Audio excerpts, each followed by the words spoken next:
এখন সুন্দরবনে এসেছি। কাঁকড়া ধরছে দুইজন মহিলা, বড় ধরনের কাঁকড়া, খুব সুন্দর লাগছে ধরাটা। আপনারা একটু দেখুন কীভাবে ধরছে, আমি ভিডিও করছি। এই যে কাঁকড়া তুলে দিল, আর ওটা যেটা লাঠির মাথায় একটা মাছ বাঁধা আছে, তার নাম থোপা বলে ওটাকে সুন্দরবনের ভাষা।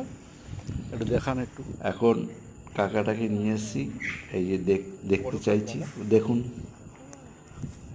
খুলে একটু দেখান। হ্যাঁ, দেখানো হয়েছে। ওই যে কাঁকড়া দেখুন কীভাবে ধরেছে। এখন ওই বাদ ওই যে এই পাশে আরেকটা পেয়েছে।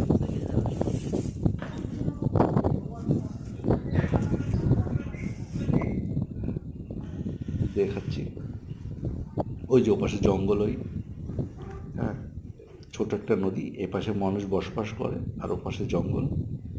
এই যে দেখুন এই ঘাট আছে, এই যে পার্শে মাছ, ছোটো ছোটো পার্শে মাছের বাচ্চা খেলে বেড়াচ্ছে। এই দেখছেন সাদা সাদা, সুন্দর একটা পরিবেশ। কেমন দিলেই পড়ে যাবে সব, দেখ সব পার্শে।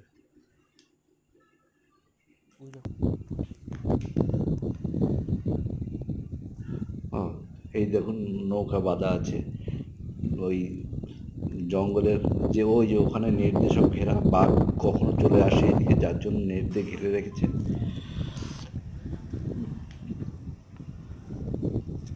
দেখুন দুপাশে দুজন মাছ ধরছে এবং মাছ, আরেকজন ওই যে মাছ ধরতে যাচ্ছে, ওই যাচ্ছে ওই যে ওপারে, যে ওপারে যে সুন্দরবন, ওই যে সুন্দরবন জঙ্গল, ওই আর এপার হচ্ছে এই যে